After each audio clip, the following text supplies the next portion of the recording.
একটা কিতাব আছে নাম মুসনাদ আহমদ, হাদিসের কিতাব, 10 নম্বর খণ্ড 83 নম্বর পৃষ্ঠা। নবীজি 5 ওয়াক্ত নামাজের কথা আলোচনা করে বলেন, মান হাফাযা আলাইহা, যারা 5 ওয়াক্ত নামাজ নিয়মিত আদায় করবে। বলেন কয় ওয়াক্ত? ফজর সহ না ফজর ছাড়া? 5 ওয়াক্ত নামাজ যারা নিয়মিত আদায় করবে, 3টা পুরস্কার নবী বলেন। 1 নম্বর, কানাত লাহু নূর, এই ব্যক্তি দুনিয়াতেও আলোকিত হবে, কিয়ামতের ময়দানেও আলোকিত। 2 নম্বর, বুরহানা, কিয়ামতের ময়দানে আমি আপনি যখন দাঁড়াবো, এই নামাজ আল্লাহর কাছে প্রমাণ হিসাবে উপস্থিত হয়ে যাবে। 3 নম্বর, নাজাত ইয়াউমাল কিয়ামা, কিয়ামতের ময়দানে জাহান্নাম থেকে মুক্তির সনদ হিসাবে নামাজ আল্লাহর দরবারে দাঁড়িয়ে যায়। ভাই নামাজ ছাড়েন না, 1 ওয়াক্ত নামাজ ছাড়বেন না। আজকে আমাদের মাহফিল শোনার খুব আগ্রহ, কিন্তু নামাজ পড়ার এই পরিমাণ আগ্রহ আমাদের নাই। এবং এই জায়গায় আশাবাদী সবাই নামাজ পড়ছেন, কিন্তু যদি বলি কারা পড়েন নাই তাও লোক পাওয়া যাবে, কিন্তু হাত তুলেন না। কিন্তু দেখেন আমাদের দেশে সবচাইতে যে জিনিসটার আগ্রহ কম, সেটা হলো যত কাজ আছে সব আমরা আগ্রহী। হুজুর মিষ্টি বিলান, আগ্রহী আছি। জিলাপি বিলান, আগ্রহী। বিরিয়ানি দেন, আগ্রহী। সিন্নি দেন, আগ্রহী। মাহফিল করেন, আগ্রহী। মাহফিলে টাকা দিব, আগ্রহী। শুধুমাত্র নামাজে দেখেন না।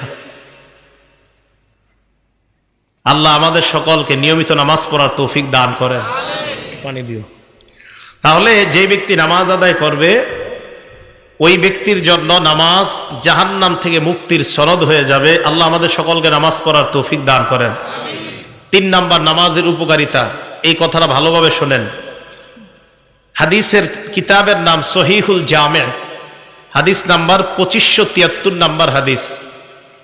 ক্বালা রাসূলুল্লাহ সাল্লাল্লাহু আলাইহি ওয়াসাল্লাম, আল্লাহ নবী বলেন, আউয়ালু মা ইউহাসাবু বিহিল আবদু ইয়াউমাল কিয়ামাতিস সালাহ, কিয়ামতের ময়দানে সর্বপ্রথম আপনার ইবাদতের মধ্যে নামাজের হিসাব হবে।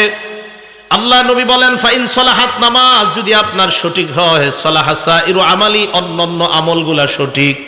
আবার বলছি, ওয়া ইন ফাসাদাত, নামাজ যদি আপনার অশুদ্ধ হয়ে যায়, ফাসাদাত সাইরু আমালিহি, আপনার অন্যান্য আমল সব অশুদ্ধ বলে বিবেচিত হবে। কিয়ামতের ময়দানে আপনার সর্বপ্রথম হিসাব হবে নামাজের। ইবাদতের ক্ষেত্রে আপনার নামাজ যদি শুদ্ধ হয়, অন্যান্যগুলা একটু ভুল টুল থাকলেও আল্লাহ শুদ্ধ করে দিবেন। কিন্তু আপনার যদি নামাজই অশুদ্ধ হয়ে যায় কিয়ামতের মাঠে, না বান্দা নামাজ পড়তো না, দাবি করতো আমি নবীরে মহব্বত করি, 300 বার দুরূদ পড়ে ডেলি, কয়বার? দুরূদ শরীফ পড়া ভালো না খারাপ? ভালো, কিন্তু নামাজ পড়ে না। উনি বলে যে আমি, আমার ভিতরে নবীর প্রেম আছে, কিন্তু নামাজ পড়ে না। তো এই লোক কিয়ামতের ময়দানে সর্বপ্রথম নামাজের হিসাব হবে। নামাজ যদি শুদ্ধ হয়, তার সব শুদ্ধ। আল্লাহ আমাদেরকে প্রতিনিয়ত 5 ওয়াক্ত নামাজ পড়ার তৌফিক দান করেন।